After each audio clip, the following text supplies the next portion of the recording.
Shenxiong adalah pintu masuk Jalan Shenyu. Terdapat sebuah gerbang yang terbentuk oleh jalan tersebut. Memasuki gerbang ini adalah Jalan Shenyu. Feng Jingyu dan Qinglong muncul di depan gerbang. Feng Jingyu menatap gerbang dan berkata, apakah Qinglong sudah siap? Siap, kata naga hijau. Angin mengejutkan Yu Wei, bagus, kalau begitu masuklah. Angin Jingyu berdiri di atas tubuh Qinglong. Qinglong bergegas ke gerbang, yang berarti dia tidak langsung masuk ke dalam gerbang.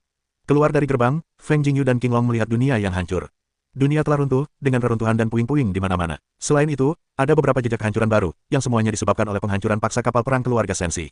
Awalnya, klan Senshi berasal dari wilayah Shenyu yang agung, dan jalan menuju kerajaan Sensu pasti akan menyebabkan keruntuhan para dewa lagi. Pada awalnya, jalan menuju alam ilahi disebabkan oleh kedatangan paksa para penguasa yang kuat di alam ilahi yang agung, yang menyebabkan keruntuhan para dewa. Sekarang jalan asli menuju alam dewa semakin hancur. Ini adalah jalan lama, jalan yang baru tidak ada di sini, dan tidak bisa disebut jalan menuju alam ilahi. Lebih tepatnya disebut Shenyu kecil. Pada awalnya, orang-orang yang selamat dari Shenbeng mendirikan alam dewa kecil, sehingga orang-orang di alam dewa kecil tidak dapat memasuki dunia alam dao melalui gerbang kubah dewa, tetapi hanya dapat menemukan simpul lain. Feng Jingyu memandang dunia yang hancur itu, dan juga menarik napas dingin. Betapa mengerikannya runtuhnya alam dewa pada saat itu. Ketika Feng Jingyu melihat ini, dia teringat dunia di kedalaman dunia Taois. Dunia itu juga hancur hingga ekstrim, yang sangat mirip dengan jalan menuju alam ilahi. Ini bukan jalan menuju alam ilahi, kata Dewa Agung King Feng. Angin mengejutkan Yu Leng sejenak, ini bukan jalan menuju alam dewa. Jalan Shinto Agung King Feng, jalan Shenyu kuno terbagi menjadi 3 tahap. Ini adalah tahap pertama. Tahap pertama adalah area aman. Tahap kedua adalah jalan Shenyu yang sebenarnya. Setelah jalan itu, kita dapat memasuki tahap ketiga, yaitu kerangka beberapa dewa agung dan klan kuno. Tahap kedua juga merupakan tahap kedatangan dewa yang paling berbahaya. Tanya Feng Jingyu. Dewa Agung King Feng mengangguk dan berkata, tahap pertama adalah untuk mempersiapkan dan menyesuaikan para dewa yang ingin melewati tahap kedua. Jika Anda tidak ingin memasuki jalan alam ilahi untuk sementara waktu, Anda dapat tinggal di tahap pertama atau tinggal di tahap pertama seumur hidup Anda. Pada tahap pertama, ada sebuah kota bernama Kota Senlu, yang dirancang khusus untuk memberikan kemudahan bagi mereka yang datang ke Jalan Sensu. Tentu saja, semua kemudahan itu juga harus dibayar dengan harga tertentu. Tapi sekarang, setelah runtuhnya dewa, Kota Senlu telah menjadi reruntuhan. Feng Jingyu memandang jauh dan melihat reruntuhan kota yang sangat besar. Tembok kota hampir runtuh sepenuhnya, dan bangunan-bangunan di kota itu juga banyak yang runtuh. Feng Jingyu menuju reruntuhan Kota Senlu, kota itu sangat besar, dari reruntuhan itu dapat dibayangkan betapa megah dan makmurnya kota itu dulu. Di antara reruntuhan kota Senlu, masih ada sisa-sisa, beberapa telah menjadi tulang putih, beberapa belum sepenuhnya membusuk. Tingkat tertinggi orang-orang di kota Senlu adalah tingkat dewa kecil dan kesempurnaan besar. Namun, mereka yang telah mencapai tingkat dewa menengah tidak akan tinggal di kota itu. Mereka pasti akan pergi ke Jalan Senlu dan pergi ke dunia besar di ujung Jalan Senlu, di mana akan ada lebih banyak peluang. Selain itu, setelah runtuhnya alam dewa, orang-orang di wilayah dewa kecil tidak datang. Baru-baru ini, hanya orang-orang dari keluarga mayat dewa yang datang untuk menghancurkan tempat itu lagi, dan kemudian Kaisar Angin terpaksa datang ke sini. Setelah dihancurkan oleh orang-orang Senshi, tempat itu menjadi lebih rusak. Feng Jingyu melihat beberapa kata di dinding yang hampir sepenuhnya runtuh, tetapi beberapa di antaranya telah hancur, sehingga mereka tidak dapat melihat semua kata. Feng Jingyu dapat melihat sekilas bahwa itu adalah tulisan tangan Feng Tiandi, yaitu tulisan yang ditinggalkan Feng Tiandi di sini. Namun, dia tidak menyangka bahwa tulisan itu akan dihancurkan oleh orang-orang dari klan Senshi. Sekarang, sama sekali tidak jelas apa yang tertulis. Informasi apa yang ingin kakek sampaikan kepadaku? Angin mengejutkan Yu hingga sedikit mengerutkan kening. Dewa Agung King Feng berkata, Kaisar Angin tidak lagi di sini. Seharusnya itu adalah jalan untuk menjelajahi alam ilahi. Itu jalan yang sangat berbahaya. Aku tidak tahu bagaimana. Angin mengejutkan Yu dengan berkata, jalan menuju alam dewa telah runtuh. Apakah akan seberbahaya itu? Dewa Agung King Feng berkata, aku tidak tahu tentang itu. Seberapa berbahaya jalan para dewa? Tanya Feng Jingyu. Dewa Agung King Feng berkata, jalannya masih panjang, aturannya berubah-ubah, iblis dan monster muncul tanpa henti, para dewa saling berbelit, merebut dan terlahir kembali, jalan itu penuh dengan rintangan yang megah, dan para dewa serta roh menghalangi jalan. Sangat luar biasa untuk menyeberangi jalan ini. Ribuan roh dan dewa merasa sedih atas perampokan ini. Feng Jingyu mendengar kata-kata itu, hatinya ketakutan, dan matanya menjadi serius. Jalan menuju Shenyu begitu menyedihkan. Apakah kakeknya, Feng Tiandi, sekarang hidup atau mati? Ada banyak hal baik tentang kristal mayat. Kau seharusnya bisa meningkatkan kekuatanmu, kata Dewa Agung King Feng. Feng Jingyu mengangguk, lalu mulai mencarinya di reruntuhan, tetapi ia menemukan bahwa kristal dewa di reruntuhan telah dibawa pergi. Apakah itu dibawa pergi oleh kakekku? Feng Jingyu bertanya dengan ragu. Dewa Agung King Feng melihat kepala mayat dewa itu. Kepalanya terbelah. Dilihat dari bekasnya, sudah beberapa tahun berlalu. Berdasarkan waktu, itu jelas bukan perbuatan Kaisar Feng Tian. Dewa Agung King Feng berkata, pergi lihat mayat dewa lainnya lagi, apakah sama? Feng Jingyu terus mencari mayat dewa, dan menemukan beberapa mayat dewa. King Feng berkata, ini bukan perbuatan kakekmu. Seharusnya ini dilakukan sebelum kakekmu. Siapakah itu? Apakah itu orang yang menjadi dewa setelah kejatuhan dewa? Angin mengejutkan Yu, membuatnya sedikit mengerutkan kening. Setelah runtuhnya dewa, tidak ada seorang pun di dunia surga yang menjadi dewa. Namun, tidak diketahui apakah ada orang yang menjadi dewa di dunia spiritual dan dunia Dao. Jika ada orang yang menjadi dewa, itu pasti karena apa yang mereka lakukan. Karena Shenjing telah diambil, tidak ada yang bisa dilakukan. Betapapun berbahayanya jalan di depan, kita harus berusaha tanpa henti, kata Feng Jingyu. Kau memiliki pedang sihir di tanganmu dan bantuan batu sentian. Seharusnya tidak ada masalah, kata Dewa Agung King Feng. Feng Jingyu mengerutkan bibir dan berkata, pada saat kritis, masih bisa diandalkan untuk menyegel pedang ilahi. Lebih baik Zhen Tianxi tidak lagi mencari masalah denganku. Feng Jingyu baru saja selesai berbicara. Hari sudah gelap sepanjang hari. Wajah Feng Jingyu langsung menghitam, lalu bayangan virtual muncul. Tanpa berkata apa-apa, ia memukuli Feng Jingyu dengan keras. Kalian berdua, 3, 5, 6, 7, 8. Oh, halo. Angin mengejutkan Yu hingga berteriak bersamaan, sambil memarahinya dari satu sisi. Su Ying memukuli Feng Jingyu dengan keras dan brutal, lalu pergi dengan puas. Feng Jingyu tergeletak di tanah dengan memar di wajahnya dan mengeluh, sudah kubilang. Jangan menghalangiku, malah menambah kekacauan. Kau pantas mendapatkannya. Jangan terlalu banyak bicara. Dewa besar King Feng sama sekali tidak sedang jatuh cinta. Boom. Namun, pada saat ini, bumi di kota Shenlu bergetar, dan tanahnya retak. Sebuah napas keluar dari tanah dan meretakkan tanah. Retakan itu menghantam angin. Feng Jingyu merasakan kekuatan ini, wajahnya tiba-tiba berubah, lalu tubuhnya dengan cepat bangkit, menggunakan Phoenix Nirvana untuk memulihkan lukanya. Feng Jingyu berdiri di udara, menatap tanah, kesadaran ilahinya yang dahsyat dilepaskan untuk merasakan hal-hal di bawah tanah. Saat itu, kabut hitam tiba-tiba muncul, berubah menjadi monster ganas, membuka mulutnya dan menyerbu ke arah Feng Jingyu. Pada saat itu, naga hijau itu muncul, mengeluarkan kekuatan ilahi yang dahsyat, juga membuka mulutnya, dan bertabrakan dengan monster ganas tersebut. Bang! Ketika dua kekuatan dahsyat bertabrakan, naga hijau itu langsung menghancurkan kabut hitam. Kemudian, tanah bang meledak, dan kerangka raksasa muncul dari tanah. Kerangka ini bukan kerangka tunggal, tetapi terdiri dari kerangka yang tak terhitung jumlahnya, membentuk kerangka raksasa setinggi ratusan ribu kaki. Setelah kerangka itu muncul, ia bangkit, lalu mengeluarkan kerangka raksasa itu, dan telapak tangannya mencengkeram naga hijau. Tubuh King Long sangat besar, tetapi di depan kerangka raksasa itu, ia terlihat sangat kecil. Rasanya seperti ikan lele. Feng Jingyu, apalagi semut kecil. Kembali, Feng Jingyu tersentak. King Long segera menghindari serangan telapak tangan kerangka itu dan kembali ke sisi Feng Jingyu, melayang di sekitar Feng Jingyu. Orang ini sangat kuat. Naga hijau memadatkan jalan yang berat. Feng Jingyu mengangguk, lalu melihat tengkorak itu dan berkata, hanya dengan menghancurkan tengkorak itu kita dapat sepenuhnya mengalahkan kerangka itu. Selain itu, aku merasa ada kekuatan yang sangat kuat di dalam tengkorak itu, yang dapat membantuku meningkatkan kekuatanku. Kekuatan kerangka itu seharusnya berada di tahap akhir tingkat dewa yang lebih rendah, dan semua kristal ilahi di sini seharusnya diambil olehnya dan menjadi tubuh energinya sendiri. King Feng Shinto, Feng Jingyu berkata, tahap akhir tingkat Xiaoshen. Dengan kekuatannya saat ini di tengah tingkat Xiaoshen, sungguh sulit untuk menghadapi tahap akhir tingkat Xiaoshen.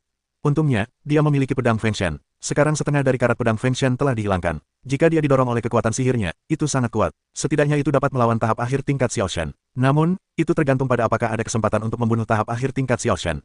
King Long, kau alihkan perhatiannya, Phoenix. Bersiaplah untuk menyembuhkan King Long kapan saja. Aku akan mencari kesempatan untuk membunuh orang ini. Feng Jingyu berpikir sejenak lalu mulai mengatur penempatan pasukannya. Blood Phoenix muncul, siap untuk menyembuhkan. Naga hijau itu meraung, lalu menyerbu ke arah kerangka. Kerangka itu mengangkat telapak tangannya yang besar dan menepuknya ke arah naga hijau.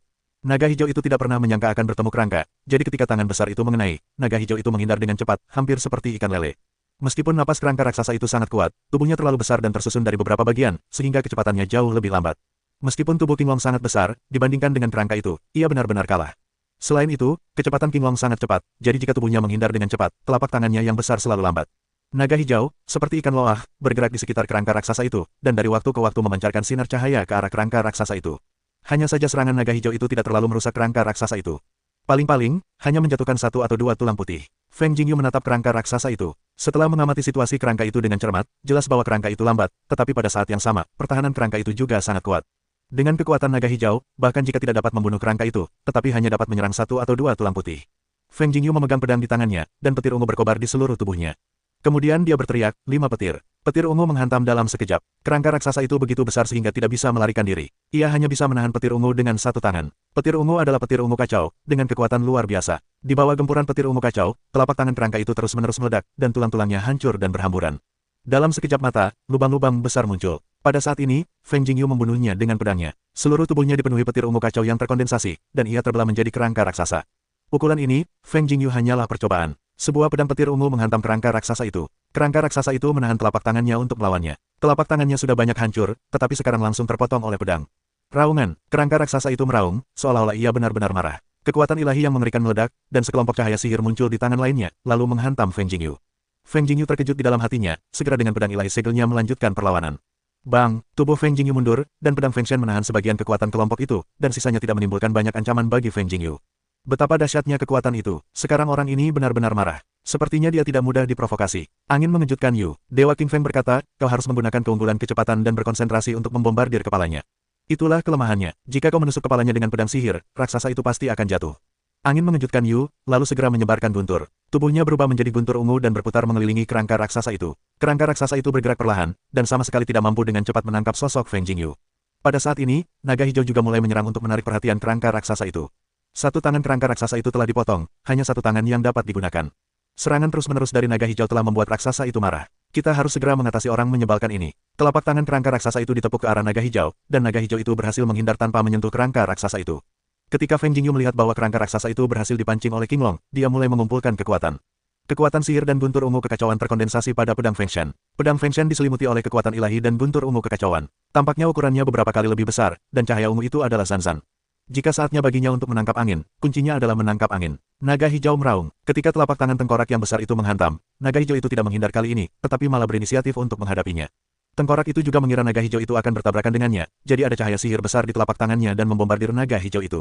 Melihat cahaya itu, King Long terkejut, lalu berbalik dan melesat. Namun, saat itu kecepatannya sudah melambat. Ekor King Long terkena cahaya dan langsung meledak. Raungan, naga hijau itu meraung, bagian bawah tubuhnya berlumuran darah, dan kecepatan seluruh tubuhnya melambat. Angin mengejutkan Yu dan tidak ragu lagi. Saat ini, dia menusuk tengkorak itu dengan pedangnya. Ledakan pedang, angin mengejutkan Yu, akan menyegel pedang dewa untuk dikorbankan agar keluar. Tengkorak besar itu merasakan kekuatan pedang dan meraung. Saat ini, tidak mungkin untuk melawan dengan telapak tangannya. Terlebih lagi, dia tidak bisa menghindarinya. Dia hanya bisa menahan pukulan pedang Feng Shen. Boom! Pedang Feng Shen menghantam kerangka raksasa itu, dan kerangka raksasa itu mulai meledak. Dengan semakin dalamnya serangan pedang Feng Shen, kepala tengkorak itu terus meledak, dan tulang-tulang putih berhamburan kemana-mana, lalu runtuh sepenuhnya. Setelah kepala tengkorak meledak, seluruh tubuh raksasa itu mulai berhamburan, tulang-tulang putih berjatuhan, dan secara bertahap tersebar di tanah. Setelah tulang-tulang putih itu tersebar, sesosok muncul dari kepala tengkorak. Suaranya terdengar sangat halus dan seperti suara dewa. Sosok itu adalah seorang lelaki tua, dengan ekspresi yang sangat ganas, dan giginya meronta-ronta. Ternyata itu roh, angin dari King Feng. Terkejut melihat Yu berkata, berbaring di alur, Laozi begitu keras, hasilnya masih belum membunuhnya. Roh itu jelas tidak kuat, jelas rusak, atau tanpa dukungan para dewa itu, kekuatannya jelas berkurang. Angin terkejut melihat Yu melihat bahwa di antara tulang-tulang putih yang berserakan di tanah masih ada lebih dari 10 keping senjing, beberapa hanya memiliki sebagian kekuatan ilahi, beberapa masih memiliki kekuatan yang cukup. Sepertinya orang ini telah kehilangan lapisan tulang putih dan kristalnya, tapi itu sama saja. Angin bergumam pada Yu. Angin terkejut melihat seekor naga biru, saat ini Phoenix adalah naga hijau yang sedang menyembuhkan diri, luka naga biru itu pulih dengan cepat. Angin takjub, Phoenix benar-benar kuat, membawa Phoenix, itu sama saja dengan mendapatkan medali emas bebas kematian. Anak jahat, tanpa diduga menghancurkan tubuhku yang telah bekerja keras, lalu menebusnya dengan tubuhmu. Roh itu berkata dengan muram. Angin mengejutkan alam semesta dan mencemooh, kau ingin merebut rumah ini. Itu konyol, hari ini aku akan memurnikanmu secara langsung, sehingga kau tidak akan pernah bisa hidup lebih dari kehidupan. Roh dewa meraung, lalu menerjang angin dengan napas yang kuat. Angin mengejutkan alam semesta dengan suara dingin, dan langsung menghujaninya dengan guntur ungu kekacauan. Namun, semua tubuh jiwa takut akan kekuatan guntur, apalagi guntur ungu kekacauan. Tanpa diduga, roh melihat guntur ungu kekacauan muncul, langsung mundur ketakutan. Seorang pria dari 3 lingkaran berikutnya, bahkan memiliki guntur ungu kekacauan. Roh itu terkejut, angin mengejutkan alam semesta dan berkata, lihat aku hari ini, aku tidak akan membunuhmu, dan guntur akan meraung. Guntur adalah puncak langit, guntur adalah puncak api. Angin mengejutkan alam semesta terus melakukan 5 teknik bombardir guntur ungu kekacauan terus menghantam. Dewa itu terus-menerus ketakutan untuk menghindar, tetapi area yang dicakup oleh guntur ungu kekacauan terlalu besar, tidak mudah untuk dihindari. Nak, berhenti. Roh itu begitu jelek sehingga ia langsung meraung. Kau menyuruhku berhenti dan berhenti. Wajahnya begitu tak berwajah. Angin mengejutkan alam semesta dan berdengung. Mutiara mata ilahi berbalik dan berkata, berhenti, aku akan memberitahumu beberapa rahasia. Angin mengejutkan alam semesta dan mendengar kata-kata itu, dan sedikit tergerak hatinya lalu berkata, rahasia apa yang kau miliki? Bahkan jika aku diberitahu, bagaimana aku tahu itu benar? Roh itu terus menyerang, jika aku menipumu, dunia tidak akan lahir. Angin terkejut, Yu memikirkannya, lalu berkata, karena ini, aku akan membiarkanmu pergi sebentar, katakanlah, rahasia apa yang kau miliki? Angin mengejutkan alam semesta hingga menimbulkan kekacauan, menciptakan guntur ungu, dan menatap roh itu. Roh itu merasa lega, lalu dengan perasaan benci dan takut menatap angin yang mengejutkan alam semesta, berkata, ada sesuatu di bawah kota Senlu ini. Angin mengejutkan alam semesta, lalu berkata pelan, apa yang ada di bawah sana? Semuanya hancur. Lagi pula, bisakah aku melihat hal-hal umum? Aku tidak tahu apa itu, tapi itu sangat kuat, dan aku bisa membawamu untuk melihatnya. Kata roh itu, angin mengejutkan Yu mengerutkan kening, menatap roh itu dan berpikir sejenak, lalu berkata, baiklah, bawa aku ke bawah dan lihat. Jika kau bermain-main, aku akan membelahmu dalam hitungan menit dan kau tidak akan bisa hidup lagi. Aku tidak berani. Roh itu mengubah ekspresinya, dan berkata dengan tergesa-gesa. Angin mengejutkan Yu ke arah naga hijau dan Phoenix, kau di sini menungguku. Tuan, hati-hati, kata Phoenix. Angin mengejutkan alam semesta dengan para dewa menembus tanah, terus-menerus semakin dalam, dan entah berapa meter, sampai ke ruang yang sangat luas. Ini pintu masuknya, dan berjalanlah menyusuri persimpangan ini, ada danau bawah tanah yang besar, dan ada sesuatu di danau bawah tanah itu yang memancarkan aura yang kuat, kata dewa. Ikuti jalan ini. Angin mengejutkan alam semesta yang dingin. Roh yang terkejut oleh angin memasuki pintu masuk, wajahnya sangat dingin, ia berjalan sekitar 2 atau 3 menit kemudian, sampai di ruang besar lainnya. Di ruang ini, benar-benar ada danau bawah tanah, danau di dalamnya berwarna hitam, tanpa gelombang dan tanpa riak, memberikan perasaan yang sangat berat. Angin mengejutkan Yu berdiri di samping danau, dan memang merasakan aura kuat dari bawah danau. Kau belum pernah turun, kata angin.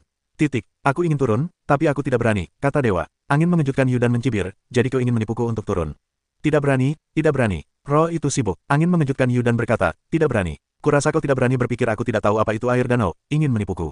Kau salah perhitungan. Roh itu mendengar kata-kata itu, wajahnya tiba-tiba berubah, tubuhnya mundur, angin mengejutkan alam semesta dan meraung, dan guntur ungu yang kacau menghantam masa lalu dan berkata, turun dan jelajahi jalannya dulu. Roh itu terkejut dan tubuhnya tak berdaya, dan terhempas ke danau oleh guntur ungu yang kacau. Tidak, dewa itu menjerit ketakutan. Setelah jatuh ke danau, pusaran air muncul di permukaan danau yang tanpa gelombang dan tanpa riak. Itu seperti mulut yang langsung menelan dewa itu. Roh itu menghilang seketika, dan seluruh danau menjadi tenang. Ketika Feng Jingyu melihat situasi seperti itu, dia juga cukup terkejut. Apa yang ada di dasar danau? Danau ini mengerikan. Ini air hidup. Setahuku, ada legenda di Jalan Senyu. Ada mata air jiwa di bawah tanah. Mata air jiwa itu hidup dan memiliki kehidupan. Apakah ini mata air jiwa? Dewa besar King Feng sangat ketakutan. Untuk waktu yang lama, mata air jiwa hanyalah legenda, karena tidak ada yang pernah melihatnya, dan bahkan jika seseorang pernah melihatnya, mereka tidak memiliki kesempatan untuk mengatakannya. Mata air jiwa melahap tubuh jiwa. Sama seperti roh tadi, itu adalah tubuh jiwa. Begitu jatuh ke dalamnya, secara alami akan menarik perhatian mata air jiwa. Ada kehidupan di mata air itu. Angin mengejutkan Yu. Itu adalah pertama kalinya dia mendengarnya. Dewa Agung King Feng berkata, ada banyak hal aneh di alam ilahi. Nanti kau akan tahu bahwa setiap benda dapat memiliki kehidupan. Feng Jingyu berkata, kau bilang ini adalah mata air jiwa, yang melahap tubuh jiwa. Lalu aku bisa menggunakan mata air jiwa untuk mengolah jiwaku. Dewa Agung King Feng berkata, tidak ada yang berani berpikir seperti itu.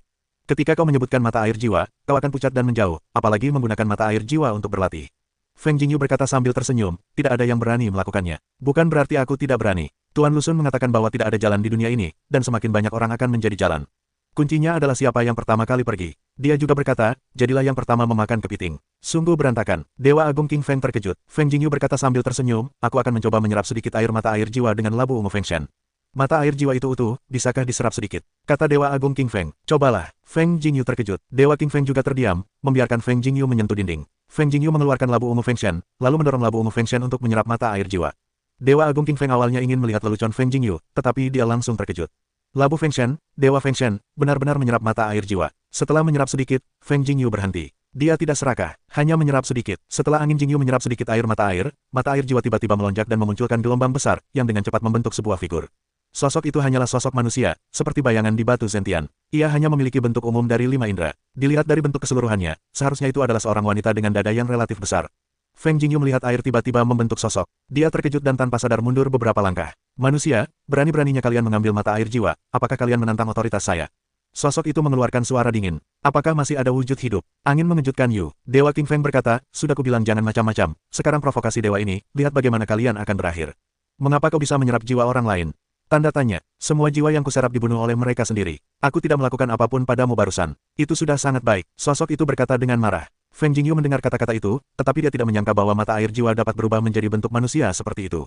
Aku tadi kurang ajar, sekarang aku akan memberikan mata air jiwa yang telah kuserap kepadamu. Angin mengejutkan Yu hingga mengepalkan tinju, lalu mata air jiwa menyembur keluar dari labu ungu Feng Shen.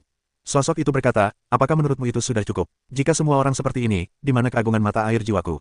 Apalagi yang kau inginkan? Angin mengejutkan Yu. Sosok itu berkata, aku akan melahap jiwamu. Wajah Feng Jingyu berubah muram dan berkata, awalnya, aku tidak tahu kau memiliki bentuk kehidupan seperti itu, jadi aku tersinggung.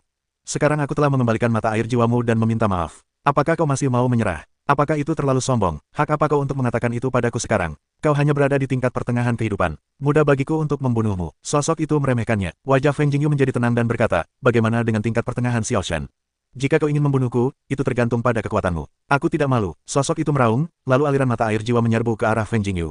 Feng Jingyu mengarahkan pedang ungu dan emasnya ke mata air jiwa, dan langsung menyerapnya.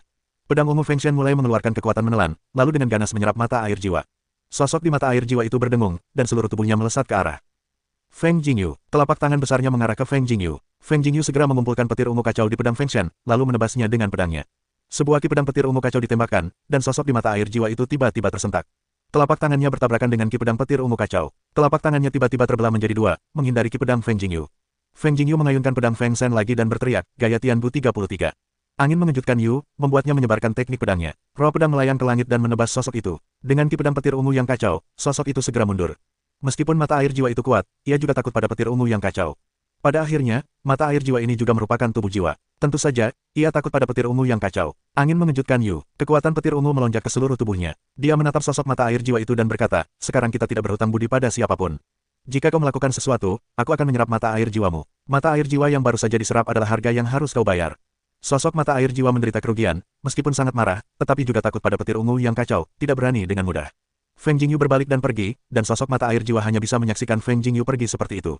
Feng Jingyu meninggalkan tanah dan kembali ke tanah. Luka Qinglong telah sembuh sepenuhnya. Guru, apa selanjutnya? Tanya Blood Phoenix. Angin mengejutkan Yu berkata, di bawah adalah mata air jiwa. Mata air jiwa. Naga darah Phoenix terkejut. Setelah menjadi dewa, dia telah memulihkan beberapa ingatannya. Dia tentu saja terkejut mendengar tentang mata air jiwa. Feng Jingyu berkata, aku mendapatkan kembali beberapa air mata air jiwa. Lalu kita bisa melihat apakah kita bisa menggunakannya. Sekarang mari kita memurnikan kristal ilahi ini. Feng Jingyu membagi kristal ilahi ini, lalu mulai memurnikan dan menyerapnya. Setelah penyerapan kristal ilahi ini, bagi Feng Jingyu, tidak ada efek besar sama sekali. Itu hanya setetes air di ember. Namun, itu masih berpengaruh bagi naga hijau dan naga darah Phoenix. Kondisi naga hijau telah mencapai puncak pertengahan tingkat Xiaoshan, yang relatif kuat. Naga darah Phoenix juga telah mencapai puncak tahap awal tingkat dewa kecil. Selama ada cukup penyerapan kristal ilahi, kecepatan kultivasi mereka akan meningkat pesat. Feng Jingyu tidak terburu-buru untuk menjelajahi jalan menuju alam ilahi, tetapi duduk bersila dan mulai mempelajari cara menggunakan mata air jiwa untuk mengolah kekuatan jiwanya. Feng Jingyu mengeluarkan mata air jiwa dan menyentuhnya dengan tangannya. Mata air jiwa itu segera melahap jiwanya. Namun pada saat ini, kristal jiwa di dalam pikiran Feng Jingyu berkelap-kelip, lalu dengan cepat menyerap kekuatan mata air jiwa tersebut. Mata air jiwa itu tampaknya tidak pernah menyangka bahwa jiwa Feng Jingyu akan datang untuk menyerap kekuatannya. Tampaknya mata air jiwa itu juga memiliki kesadaran. Ia sebenarnya sedang melawan dan ingin mengambilnya kembali dengan cepat. Tapi sekarang sudah terlambat untuk terjerat oleh kekuatan kristal jiwa dan menyerap kekuatannya secara membabi buta. Air mata air jiwa berjuang dan melawan tanpa henti, tetapi tidak berpengaruh. Di bawah tanah, mata air jiwa mengeluarkan jeritan. Feng Jingyu mungkin tidak menyerap banyak air mata air jiwa, tetapi itu juga merupakan bagian dari mata air jiwa. Sekarang kekuatan itu ditelan, itu sama dengan menelan sebagian kekuatannya. Feng Jingyu juga terkejut. Dia melihat kristal jiwa dengan cepat menelan kekuatan mata air jiwa. Saat kekuatan mata air jiwa terus diserap, cahaya kristal jiwa semakin menyilaukan. Tampaknya kekuatan mata air jiwa dapat meningkatkan kekuatan kristal jiwa. Kristal jiwa dengan cepat menelan kekuatan air mata air jiwa, dan air mata air jiwa tiba-tiba menjadi jernih. Feng Jingyu dapat merasakan bahwa kekuatan kristal jiwa lebih kuat, yang juga merupakan hal baik baginya. Jika dia menghadapi serangan jiwa di masa depan, dia tidak perlu khawatir. Kristal jiwa ini adalah pertahanan jiwa terbaik. Sebelum Raja Roh Ungu mencari indera ilahi Feng Jingyu, itu juga karena kristal jiwa sehingga Raja Dewa Roh Ungu tidak menemukan apapun. Feng Jingyu berdiri, lalu menarik napas dan berkata, Qinglong, Phoenix, apakah kalian siap? Kami sekarang siap untuk pergi ke jalan dewa. Qinglong dan Phoenix berkata, kami siap. Ayo pergi. Feng Jingyu mengejutkan Yu dan melambaikan tangannya yang besar. Kemudian, mereka berjalan di depan. Setelah berjalan keluar dari reruntuhan kota Shenlu, mereka berjalan cukup lama. Kemudian mereka sampai di sebuah jembatan. Jembatan itu sangat panjang, dengan tebing di kedua sisinya, dan tanahnya tidak terlihat. Dewa Agung King Feng berkata, ini adalah jembatan Shen Xiao. Ada jurang tak berdasar di bawahnya. Jika para dewa jatuh ke dalamnya, mereka tidak bisa terbang. Mereka hanya akan hancur berkeping-keping. Angin menerpa Yu, dewa jatuh hingga tak bisa terbang. Apakah jembatan ini dalam bahaya? Tanya Feng Jingyu. Dulu ada beberapa masalah, tapi aku tidak tahu apakah sekarang ada, dan yang terpenting jembatan ini rusak. Feng Jingyu dengan saksama melihat ke belakang, tetapi memang benar-benar rusak. Ia tak kuasa menahan diri untuk tidak mengumpat dan berkata, astaga. Rusak saat ini akan menimbulkan masalah bagiku. Jaga dirimu baik-baik, kata Dewa King Feng. Angin menerpa Yu sambil berkata, rusak pun sulit untuk tidak membuatku jatuh, masih bisa melewati jembatan dewa ini. Pemandangan itu berkata, melangkah ke jembatan dewa.